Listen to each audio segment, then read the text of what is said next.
श्री शिवाय नमस्तुभ्यम मेरे YouTube family. तो आज ना वीडियो थोड़ा सा अलग होने वाला है क्योंकि एक भाई ने कमेंट किया है कि जो पंडित जी प्रदीप मिश्रा है तो वो भेदभाव फैला रहे हैं शूद्र और ब्राह्मण। क्योंकि वीडियो में बताया गया है कि पंडित जी ने बताया था, ये मेरा पर्सनली वीडियो नहीं है, पंडित जी ने बताया था, तो वही मैंने बताया कि पार्थिव शिवलिंग किस तरह से बनाना है, किसको किस तरह की मिट्टी प्रयोग में लानी है। अगर आपने पंडित जी की कथा देखते होंगे तो आप सबको पता होगा कि पंडित जी ने ऐसा ही बोला है कि जो ब्राह्मण है उनको सफेद रंग की मिट्टी से पार्थिव शिवलिंग बनाना है, और इसके बाद जो वैश्य लोग हैं तो उनको पीली मिट्टी से बनाना है, और क्षत्रिय लोग हैं उनको बनाना है लाल मिट्टी से, और शूद्र लोग हैं तो उनको बनाना है काली मिट्टी से। इस तरह से पंडित जी ने अपनी कथा में बताया था। आप जाके पंडित जी का वीडियो देख सकते हैं कि पार्थिव शिवलिंग कैसे बनाना है, तो आपको यह वीडियो मिल जाएगा। तो भाई ने कमेंट किया है कि यह महिला है जो पंडित जी हैं जो भेदभाव फैला रहे हैं ब्राह्मण शूद्र इस तरह बोल के।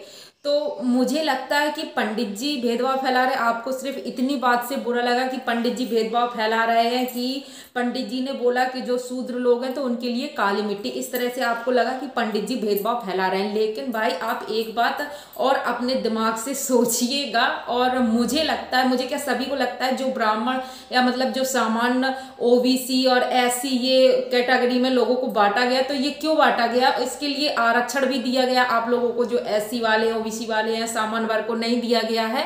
तो उस समय आपको नहीं लगता है कि हमारे साथ भेदभाव हो रहा है। लेकिन अगर कोई थोड़ा बहुत भी कुछ बोल देता है सही, क्योंकि ये ना हमारे शास्त्रों में वेदों में पुराणों में लिखा गया है कि हम लोगों को पहले से ही पुराणों में बताया गया कि 4 वर्गों में बांटा गया है, ब्राह्मण क्षत्रिय वैश्य, इस तरह से शूद्र 4 वर्णों में हम लोगों को बांटा गया है। तो यह हम लोग अपने मन से नहीं बोल रहे हैं, जो लिखा गया जो हमने अपने बड़ों से सुना तो वही बोल रहे हैं, बोला है। पंडित जी ने भी उसी तरह से शास्त्र विधि अनुसार बताया आप लोगों को।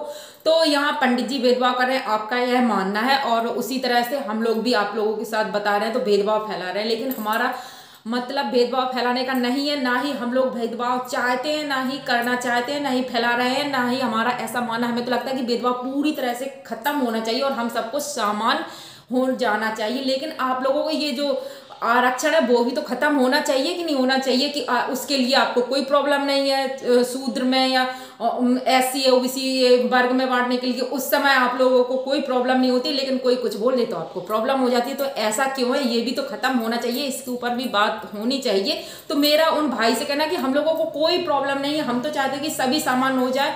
लेकिन यहाँ देखा यह जाता है कि आप लोग गाँव में आके देखिए कैसी स्थिति है। जो ब्राह्मण के लोग हैं तो क्या होता है कि अगर कोई भी सरकारी आवास आता है या कोई भी सुविधा आती है तो वो आरक्षण के अनुसार जो लोग एससी वाले ओबीसी वाले तो उनको पहले दी जाती है। ब्राह्मण भले ही भूखों मरता हो लेकिन उसको उसका कोई भी लाभ नहीं मिलता। उसका घर भले ही टपकता है, घर में बैठने के लिए कोई जगह नहीं है, लेकिन अगर सरकारी आवास गांव में आते हैं तो जो लोग एससी वाले ओबीसी वाले उनको पहले दिया जाएगा। बाद में ब्राह्मण भले भूखों मरे, उसके पास जगह है नहीं है, सामान वर्ग के लोग हैं, उससे कोई मतलब नहीं है। तो यहाँ पे भेदभाव बिल्कुल नहीं होता है। ये आप लोगों को अच्छा कि उस समय आपको बताने में कोई प्रॉब्लम नहीं होती है कि हम कौन है, लेकिन इस समय आपको प्रॉब्लम हो जाती है।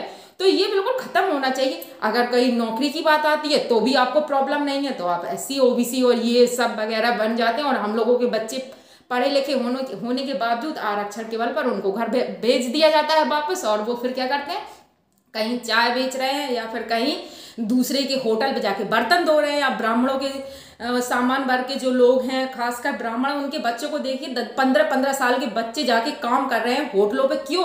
क्योंकि ये आरक्षण की बदौलत वो पढ़ नहीं पा रहे हैं, गरीब है, उन्हें कोई भी सुख सुविधा नहीं मिल रही। आप लोगों का आरक्षण है तो आपको पहले मिलेगी।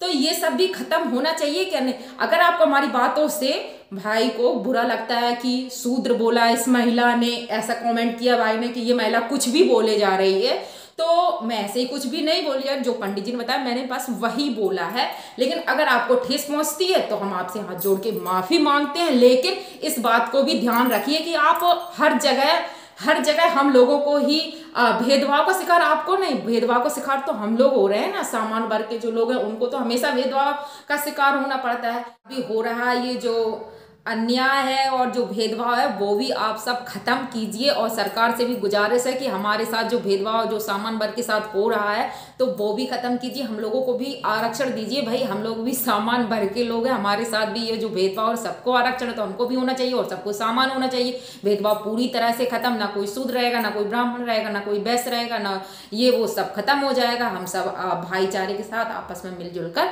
रहेंगे, लेकिन रहेंगे तभी जब सारी तरह से भेदभाव खत्म होगा, तभी रहेंगे। सिर्फ बोलने से या किसी के ऊपर उंगली उठाने से कुछ भी नहीं होगा, होगा तभी जब हर तरीके से सभी लोग बराबर होंगे।